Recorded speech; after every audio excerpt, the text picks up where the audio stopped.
High, আপনাদের সকলকে my YouTube channel Indian history in বেঙ্গলিতে স্বাগতম।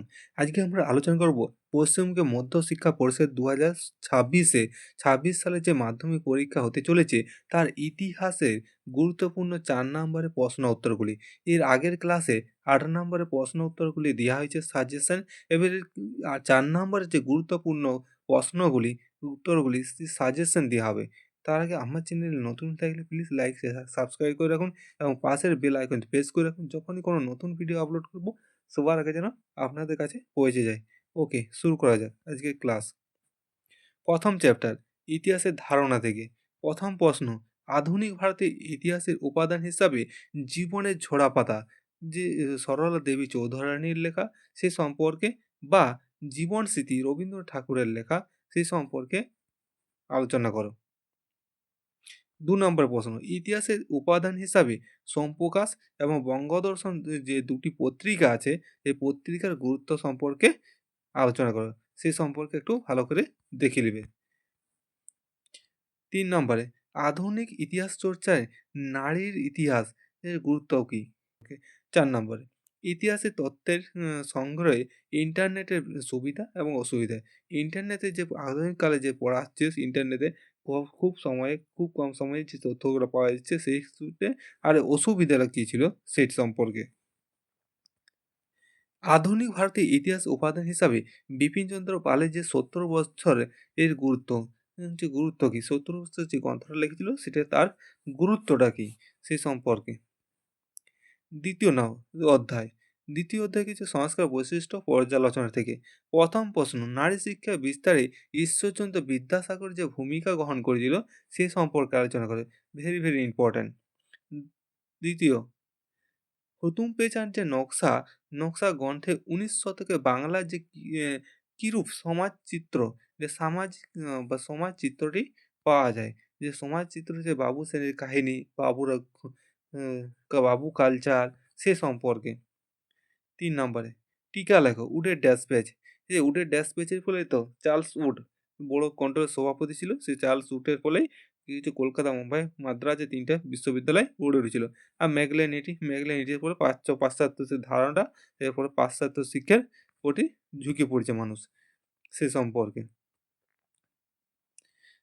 তারপরে স্বামী বিবেকানন্দের নব্য বেদান্ত বা ধর্ম সংস্কার সম্পর্কে আলোচনা করে। যে ধর্ম সংস্কার আন্দোলনগুলো শুরু করেছিল সেই সম্পর্কে স্বামী বিবেকানন্দর সম্পর্কে আলোচনা করতে হবে। ৫ নম্বর, রামকৃষ্ণ সর্বধর্ম সমন্বয়ে যে আদর্শ প্রচার করেছিল, যে আদর্শের প্রচার করেছিল সমাজের মধ্যে রামকৃষ্ণ, সেই সম্পর্কে আলোচনা করতে হবে।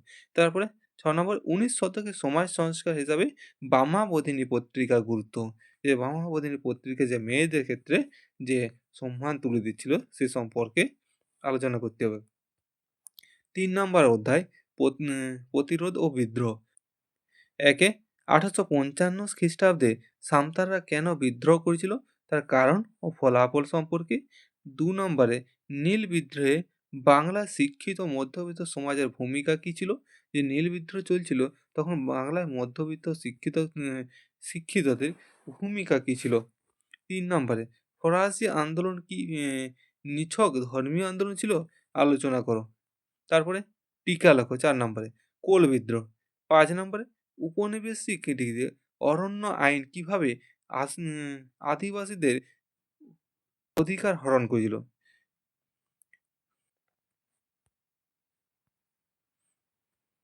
তারপরে ৪ নম্বর অধ্যায়, সংঘবদ্ধতা গড়ার কথা। প্রথম প্রশ্ন, ১৮৫৭ খ্রিস্টাব্দে যে মহাবিদ্রোহ সামন্ত শ্রেণীর সামন্ত শ্রেণীর বিদ্রোহ বলা যায়, যুক্তি দাও। যে ১৮৫৭ খ্রিস্টাব্দে মহাবিদ্রোহটা হয়েছিল যে সামন্ত, ওটা তার জমিদারদের বিদ্রোহ বলা হচ্ছে কি, এটি কি সেই সম্পর্কে আপনার যুক্তি দাও। তারপরে ১৮৫৭ খ্রিস্টাব্দে বিদ্রোহের প্রতি শিক্ষিত বাঙালি সমাজে মনোভাব কী ছিল। এই যে মহাবিদ্রোহটা চলছিল, এই মহাবিদ্রোহের কাজ ছিল সামন্তরা বা রাজারা, তারা এই যুদ্ধটা চালাচ্ছিল। তাদেরকে শিক্ষিত মধ্যবিত্তরা কি এই যুদ্ধে কি অংশগ্রহণ করেছিল মহাবিদ্রোহে সেই সম্পর্কে। ৩ নম্বরে, মহারানীর ঘোষণাপত্র 1858 খ্রিস্টাব্দ ঐতিহাসিক তাৎপর্য যে মহারানী যে ঘোষণাপত্র আছে সেটা পড়েছিল কে এলাহাবাদে লর্ড ক্যানিং পড়েছিল। ঠিক আছে? সে পড়েছিল সে সম্পর্কে আলোচনা করতে হবে। তারপরে ৪ নম্বর টিকা লেখো, হিন্দু মেলা। হিন্দু মেলা যে নবগোপাল মিত্র ছিল সে 1867 খ্রিস্টাব্দে সে সম্পর্কেও আলোচনা করতে হবে। ৫ নম্বরে জাতীয়তাবাদী বিকাশে বঙ্কিমচন্দ্র চট্টোপাধ্যায়ের আনন্দমঠ যে উপন্যাসটা আছে বা স্বামী বিবেকানন্দের বর্তমান ভারত গ্রন্থ সম্পর্কে আলোচনা করো। ৬ নম্বরে অবনীন্দ্রনাথ ঠাকুরের আঁকা ভারত মাতার চিত্র কিভাবে জাতীয়তাবাদের প্রতীকে পরিণত হয়েছিল। যে ভারত মাতার একটা ছবি আঁকিয়েছিল কে? অবনীন্দ্রনাথ ঠাকুর। সেই ছবিটা ওই কিভাবে ভারতের জাতীয়তাবাদের প্রতীকে পরিণত হয়েছিল সে সম্পর্কে আলোচনা করো। অধ্যায় 5 বিকল্প চিন্তা ও উদ্যোগ। প্রথম প্রশ্ন, বাংলার মুদ্রণ শিল্পের বিকাশে উপেন্দ্র কিশোর রায়চৌধুরী বা ইউ আর অ্যান্ড সান্স এর ভূমিকা আলোচনা করো।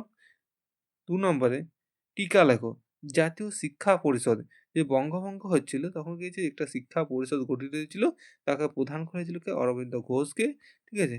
এই শিক্ষা পরিষদের গঠন করা হয়েছিল, এই শিক্ষার মাধ্যমে তাদেরকে বাংলায় শিক্ষা দেওয়া হতো। ৩ নম্বরে বসু বিজ্ঞান মন্দিরের প্রতিষ্ঠার উদ্দেশ্য ও গুরুত্ব আলোচনা করো। যে বসু বিজ্ঞান মন্দিরটা প্রতিষ্ঠা করেছিল এই জগদীশ চন্দ্র বসু, সেই সম্পর্কে আলোচনা, তার উদ্দেশ্যটা কী ছিল এবং তার গুরুত্ব। কারিগরি শিক্ষা বিকাশের ক্ষেত্রে বেঙ্গল টেকনিক্যাল ইনস্টিটিউটের ভূমিকা।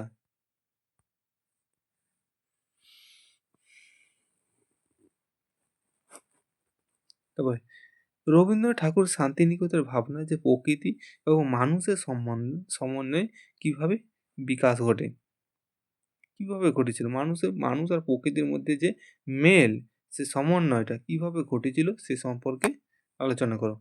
৬ নম্বরে অধ্যায় ৬ বিংশ শতকে ভারতে কৃষক কৃষক শ্রমিক ও বামপন্থী আন্দোলন।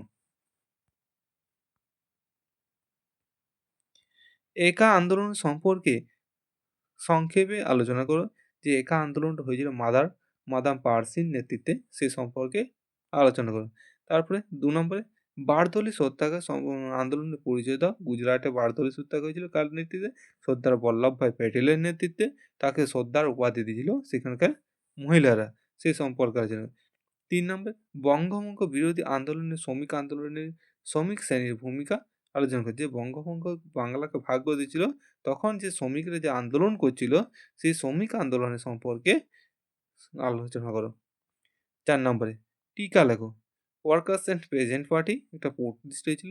৫ নম্বরে ভারতে বামপন্থী আন্দোলনে মানবেন্দ্রনাথ রায়ের ভূমিকা।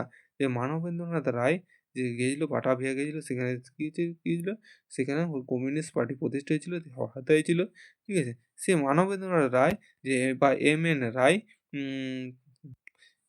সেই সম্পর্কে আলোচনা করো। অধ্যায় ৭ বিংশ শতকে ভারতের নারী, ছাত্র এবং প্রান্তিক গোষ্ঠীর আন্দোলন।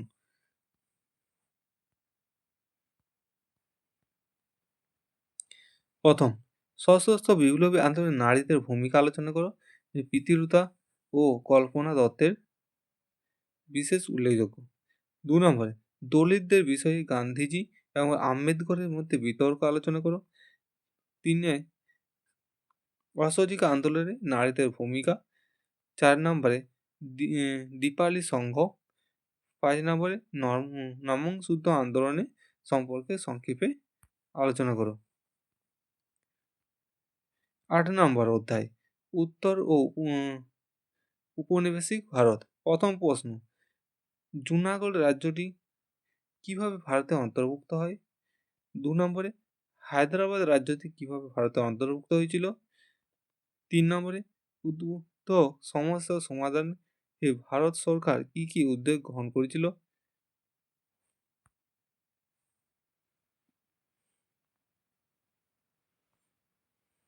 ৪ নম্বর দেশীয় রাজ্যগুলি ভারতভুক্ত ও সংযুক্তিকরণের ক্ষেত্রে সর্দার বল্লভভাই প্যাটেলের ভূমিকা আলোচনা করো।